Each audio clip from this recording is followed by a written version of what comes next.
Bismillahirrahmanirrahim. Alhamdulillah wassalatu wassalamu ala Rasulillah wala haula wala quwata illa billah amma ba'd. Pertemuan ke-8 kita akan membahas mengenai metodologi syarah hadis. Metodologi syarah hadis terutama yang digunakan oleh para ulama di era Asru Asy-Syuruh, yaitu masa keemasan era periwayatan pensyarahan, dimulai dari abad ke-7 kira-kira sampai selanjutnya, sampai seterusnya. Sebagaimana sudah dijelaskan sebelumnya bahwa syarah itu adalah menafsirkan, memperjelas dan mendekatkan hadis dan makna hadis kepada pembaca hadis tersebut. Jadi syarah berusaha untuk menyederhanakan, kadang meringkas, kadang juga menambah, kadang menyusun ulang redaksi hadis dengan tujuan supaya hadis itu bisa difahami oleh pembacanya. Nah, dalam rangka untuk bisa melakukan tugas itu, memahamkan hadis kepada pembacanya, para penulis syarah hadis menggunakan beberapa metode dalam penyusunan kitabnya. Ya, penyusunan kitabnya mereka menggunakan metode yang berbeda-beda. Pengkategorian metode ini tentunya berdasarkan apa yang sampai kepada kita, buku-buku tersebut, buku-buku syarah yang sampai kepada kita. Tetapi harus difahami bahwa terkadang satu kitab syarah hadis tidak mengikuti satu metode tertentu. Dalam artian bahwa bisa jadi dalam satu kitab yang sama penulis mengikuti beberapa metodologi. Kenapa bisa demikian? Ya karena memang mereka sendiri barangkali tidak mengetahui atau tidak mempunyai tujuan untuk secara spesifik memilih metodologi tersebut. Tapi kita sebagai pembacanya, sebagai peneliti, para ulama pada zaman kontemporer yang meneliti karya-karya mereka menemukan bahwa ada metodologi seperti itu. Jadi kita akan temukan nanti dalam sebuah kitab hadis, kadang-kadang sebuah kitab syarah hadis, kadang-kadang penulisnya menggunakan beberapa metodologi. Baik, metode syarah hadis secara umum dibagi menjadi 3. Ada 3 jenis. Yang pertama disebut dengan metode tahlili atau al-manhaj at-tahlili. Al-manhaj at-tahlili. Ini dari kata halala yuhallilu tahlil. Halala yuhallilu tahlil yang berarti menganalisa atau menguraikan, memperjelas, menganalisa, menguraikan sesuatu. Bisa didefinisikan sebagai sebuah metode dalam pensyarahan hadis dengan cara menguraikan, menganalisa dan menjelaskan makna yang terkandung dalam hadis Nabi Muhammad SAW dengan memaparkan berbagai aspek yang terkandung di dalamnya sesuai dengan keahlian dan kecenderungan pensyarahnya.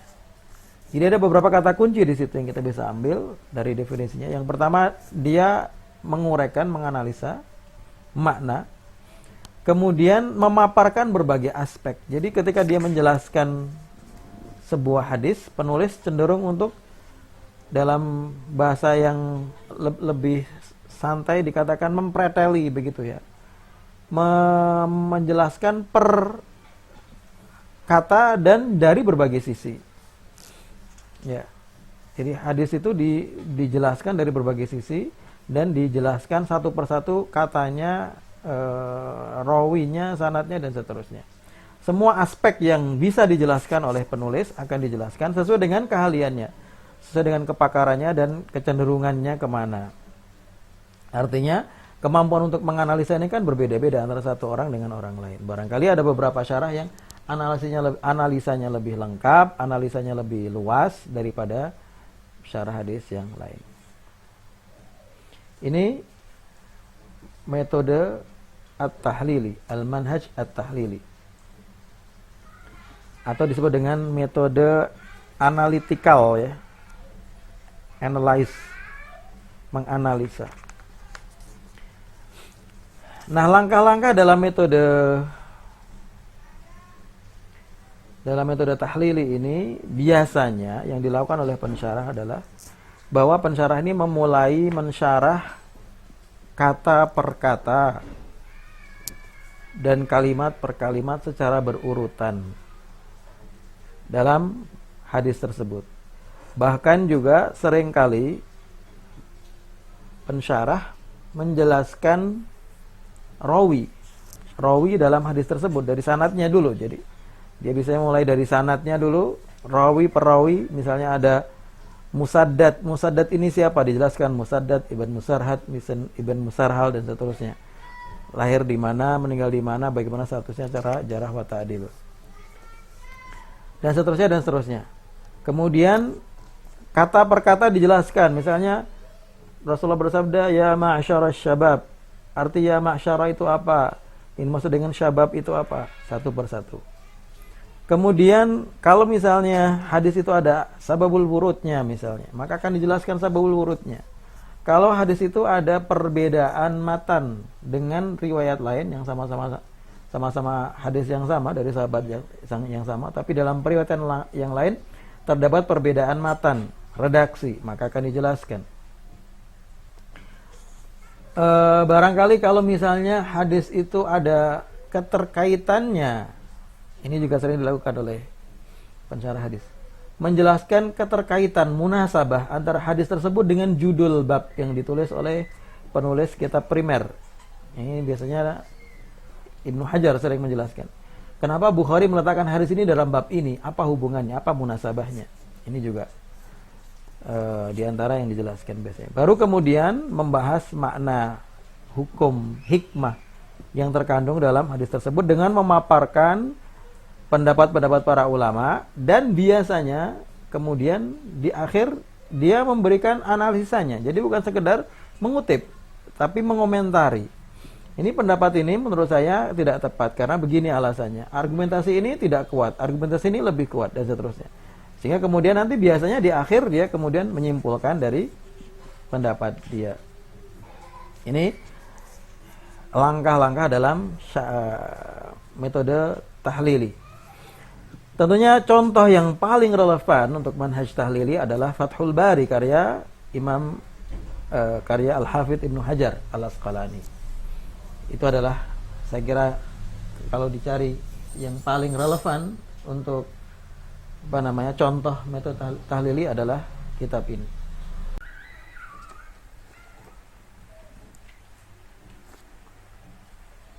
Kemudian ada juga kitab Al-Kawakib Ad-Darari Syarah Sahih Al-Bukhari karya Al-Karmani. Juga Irsyadus Sari Syarah Sahih Al-Bukhari. Ini juga bisa dikatakan sebagai syarah yang mengadopsi metode tahlili. Baik. Apa karakteristik dari metode tahlili ini? Karakteristiknya adalah ciri-cirinya. Yang pertama menjelaskan makna hadis secara komprehensif. Jadi dia berusaha untuk mengungkapkan, menjelaskan semua aspek dalam hadis tersebut. Yang kedua, cara penjelasannya dimulai dari kata per kata, kalimat per kalimat, dan asbabul wurud jika ada. Kemudian di antara karakteristik yang selanjutnya adalah bahwa dia mengutip pendapat para ulama sebelumnya secara luas. Jadi dia akan menjelaskan pendapat-pendapat yang ada dalam masalah tersebut. Kemudian menjelaskan munasabah atau hubungan relevansi hadis tersebut dengan judul bab. Dan kadang-kadang juga merelevansi atau munasabah hadis tersebut dengan hadis yang lain. Kemudian metode analytical juga, tahlili juga, seharusnya karakteristiknya adalah bahwa penulis biasanya menjelaskan pendapatnya di akhir. Menjelaskan pendapatnya dalam masalah tersebut. Karena dia menganalisa dan menjelaskan argumentasinya.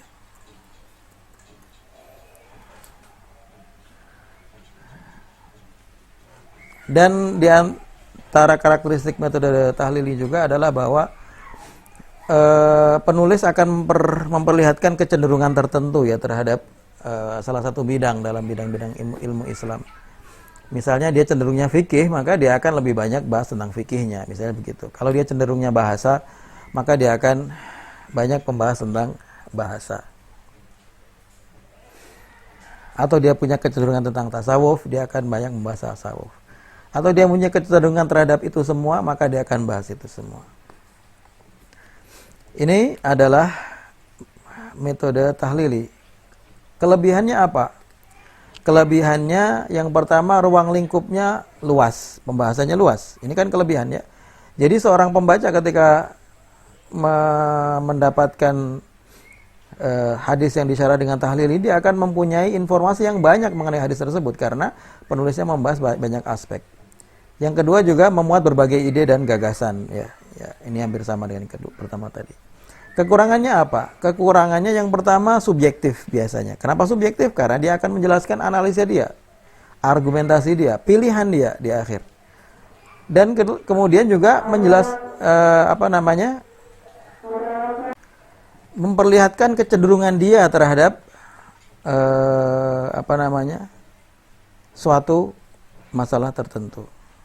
Kan itu bercorak subjektif ya.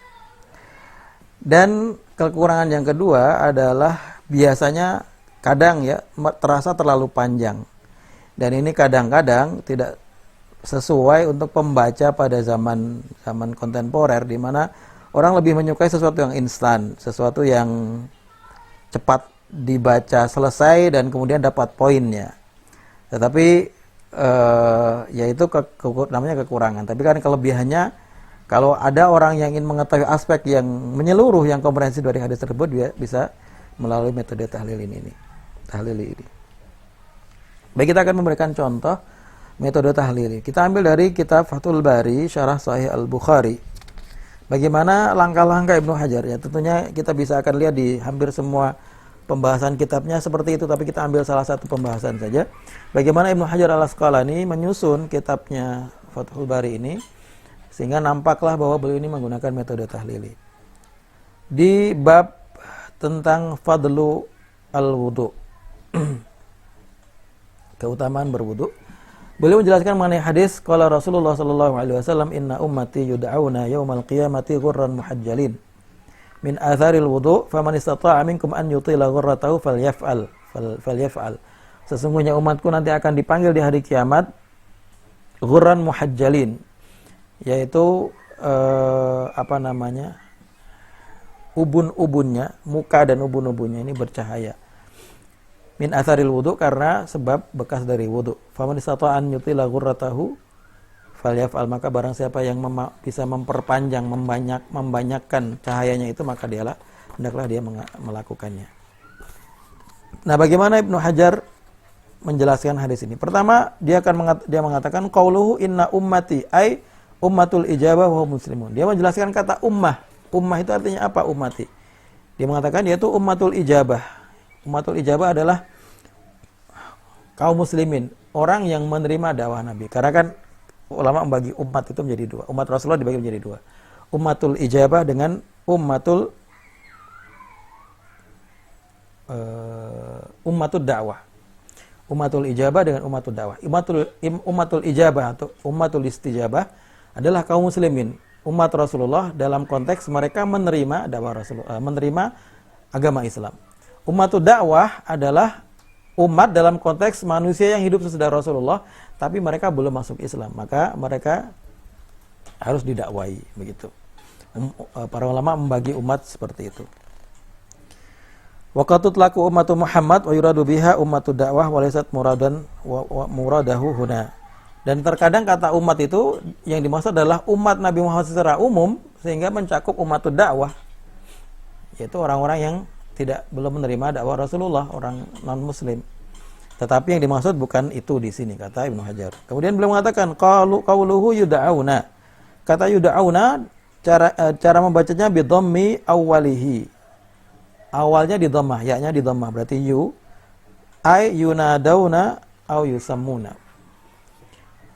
Karena ini bisa dibaca yad'una, maka beliau menjelaskan bahwa ya-nya di dhammah, yud'auna. untuk menunjukkan bahwa ini adalah mabni majhul. Berarti artinya dipanggil. Yunadauna, dipanggil. Wa yusammauna, disebut namanya. Qauluhu ghurran. Kata ghurran. Beliau jelaskan cara membacanya. Bidhammi al-mu'jamah wa tashdidir ra. Ghinnya di dhammah. Ra-nya ditasydid. Ghur. Jam'u aghar. Ini adalah jamak dari kata aghar. Ai dzu ghurrah. Artinya yang punya ghurrah. Wa aslul ghurrah. Ghurrah secara bahasa artinya adalah lam'atun bayda takunu fi jabhatil faras. Yaitu bulu yang bercahaya putih, yang berwarna putih yang ada di dahi kuda. Jadi warna putih dalam dahi kuda itu disebut dengan ghurrah. Tsumma istu'milat fil jamal wa syuhrah wa tibiz dzikri. Kemudian kata ini digunakan untuk keindahan. Jadi kalau orang dikatakan mempunyai ghurrah artinya dia mempunyai keindahan. Wal wasyuhrah dan kemasyhuran wa tibiz dzikri dan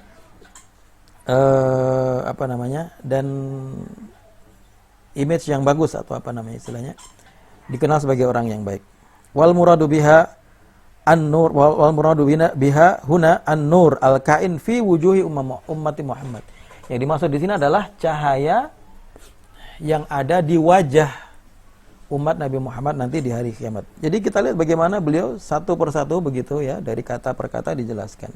Ini sampai terakhir qaulu man istata'a minkum an yutila ghurratahu, dijelaskan sampai 1 halaman lebih. Nanti biasanya setelah itu beliau menjelaskan mengenai sababul wurud, mengenai pendapat para ulama dan seterusnya, dan biasanya juga di akhir beliau akan menjelaskan pendapat beliau. Ini contoh. Nanti akan di beberapa sesi kita akan ada membahas tentang beberapa kitab ya. Contoh manhaj tahlili. Baik, metode yang kedua adalah metode ijmali atau al-manhaj al-ijmali. Dari kata ajmala yujmilu ijmal. Ajmala yujmilu ijmal. Ajmala artinya menyebutkan secara global, secara umum, tidak terperinci. Maka bisa didefinisikan metode ijmali adalah metode syarah hadis secara ringkas. Secara global, secara umum. Tetapi bisa merepresentasikan makna literal hadis. Jadi dia menjelaskan dengan kata yang umum, yang ringkas, tapi dengan tujuan dan sampai pada tujuan bisa membuat pembaca memahami makna hadis tersebut. Dengan bahasa yang sederhana dan mudah difahami. Nah, perbedaan antara tahlili dengan ijmali adalah pada pembahasan pensyarah, di mana dalam metode ijmali ini pensyarah cenderung untuk menjelaskan secara umum, secara global dengan bahasa ringkas, sehingga tidak mempunyai ruang atau tidak mempunyai kesempatan untuk berbicara panjang lebar dan menguraikan ide-ide dan gagasan-gagasannya.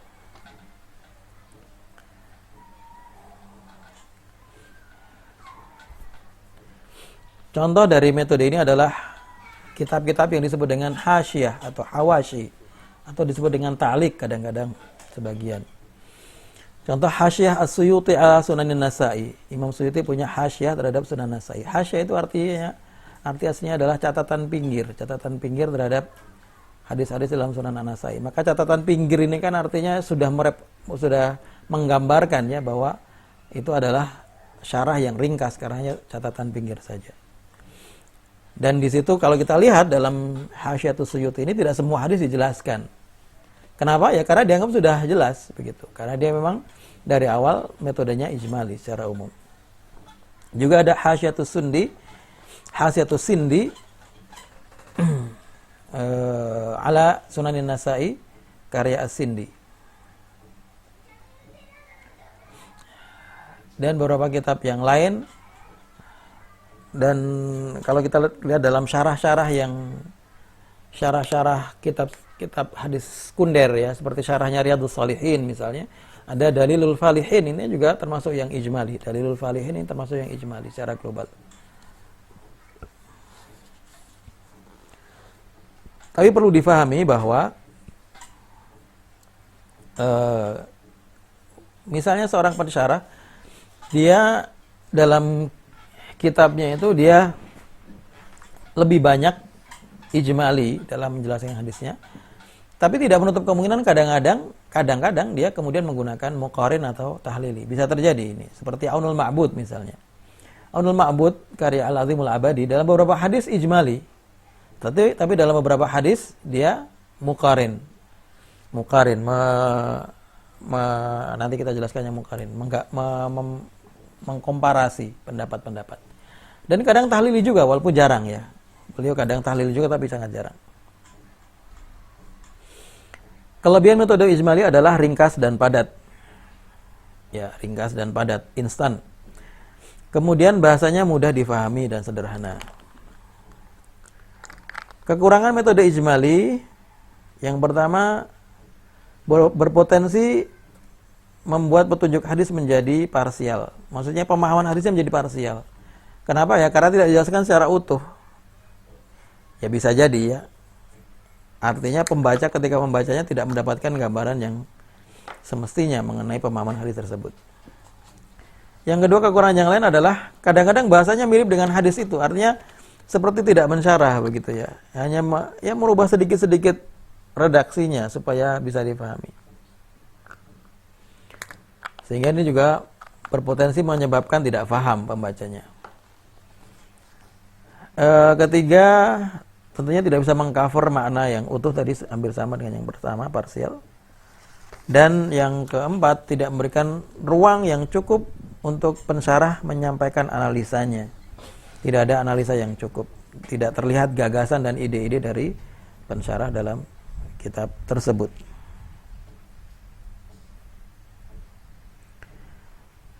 Baik, ini saya contohkan metode ijmali dari kitab Hasyiatus Sindi ala Sunan Ibnu Majah.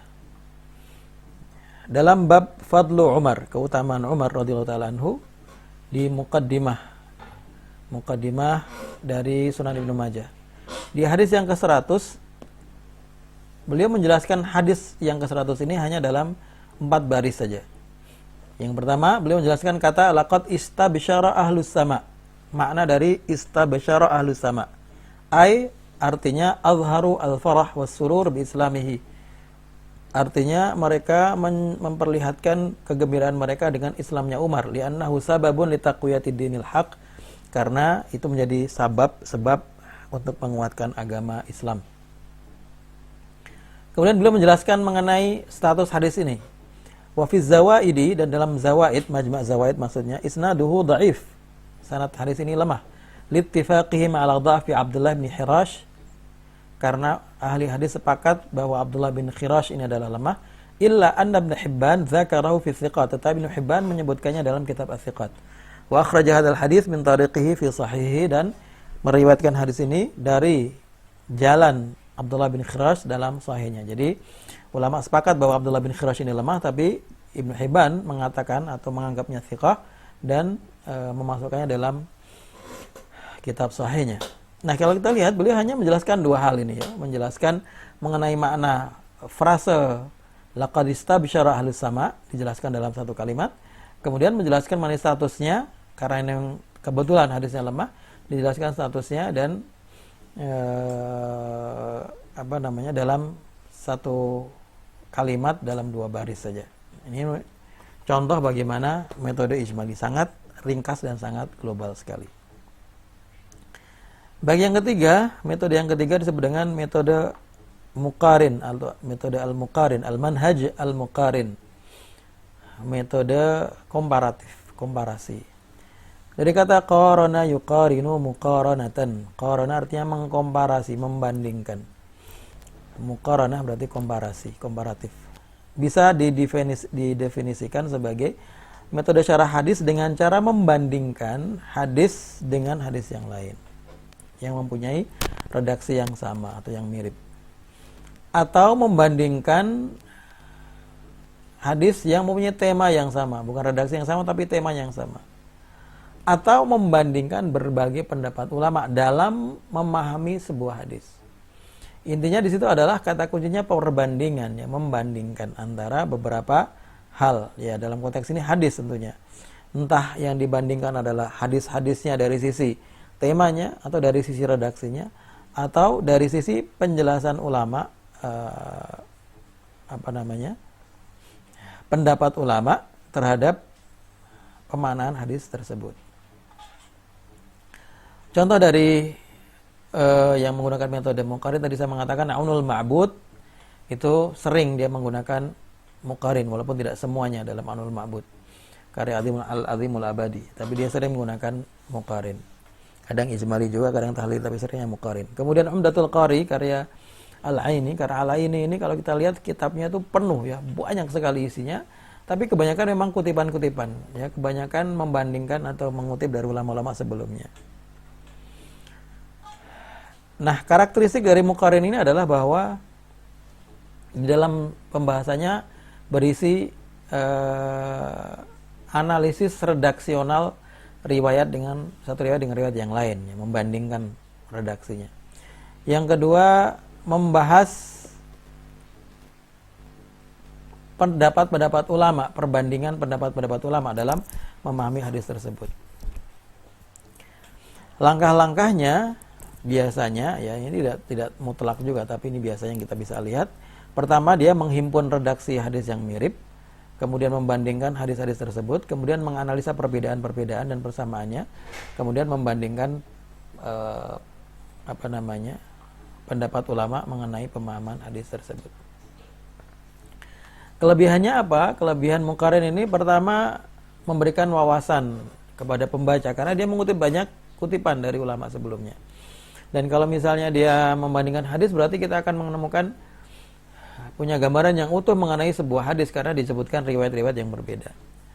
Yang kedua, biasanya ya, tapi tidak selalu bersifat toleran terhadap perbedaan pendapat ya, karena dia mengemukakan berbagai pendapat, maka biasanya toleran. Tapi kalau kita lihat dalam kasus misalnya Umdatul Qari Badruddin Al-Aini, beliau sebenarnya tidak, kalau kita bilang kadang tidak terlalu toleran ya, karena dari sisi latar belakang beliau menulis kitab ini sendiri tujuannya adalah untuk menyaingi Fathul Barinya Ibnu Hajar. Dan biasanya beliau setelah muqaranah berbagai pendapat, kemudian di akhir beliau akan mengkritik Ibnu Hajar dengan pendapatnya biasanya. Jadi ada sisi yang agak tidak toleran di situ. Kemudian kelebihan yang lain adalah pensyarah termotivasi mengkaji hadis dalam satu tema dari pendapat yang sebelumnya. Jadi dia berusaha mengumpulkan dan mengkaji pendapat-pendapat sebelumnya. Kekurangannya apa? Kekurangan yang pertama, tidak relevan untuk pendapat pemula karena terlalu banyak informasi yang didapatkan membuat bingung kadang-kadang. Yang kedua, kalau kekurangannya kadang-kadang sebagian seperti Aunul Ma'bud misalnya seringkali hanya menjelaskan perbedaan tapi tidak menjelaskan solusinya apa. Ya maksudnya dia tidak memilih mana di antara pendapat-pendapat itu yang bisa diambil. Dan yang ketiga, terkesan tidak ada hal yang baru, tidak terlihat karakter dari penulis karena dia hanya mengutip dan membandingkan. Baik, contoh dari kitab yang menggunakan metode muqarin adalah Umdatul Qari, juga Aunul Ma'bud ya. Aunul Ma'bud termasuk sering dia menggunakan metode muqarin, walaupun tidak semua, tidak saya katakan.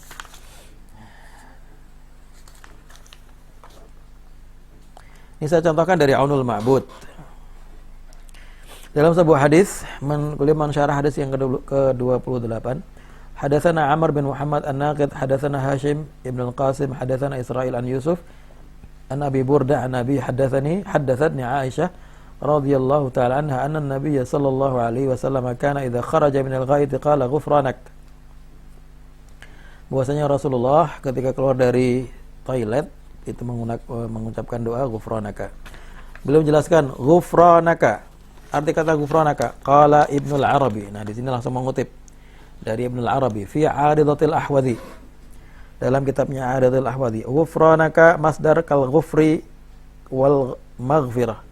Ghufranaka adalah masdar seperti kata ghafr, artinya maknanya sama dengan al-ghafri dan maghfirah. Wa misluhu subhanaka, yang sewazan dengan dia adalah kata subhanaka. Wa nasbuhu bi idmari fi'lin taqdiruhu ha huna atlubu ghufranaka. Dan kenapa dia dinasabkan, kenapa ghufranaka bukan ghufranuka? Karena di dalamnya ada fi'il yang dibuang atau disimpan, disembunyikan, Yang kalau dimunculkan bunyinya adalah atlubu ghufranaka. Atlubu, aku mengharapkan ghufranaka, ampunanmu. Jadi ghufranaka di sini sebagai maf'ul bihi, maka dibaca nasab. Nah, kita lihat dia mengutip dari Ibnul Arabi. Kemudian setelah itu dia mengutip dari Waqala ar-Radhi fi syarhil kafiyah.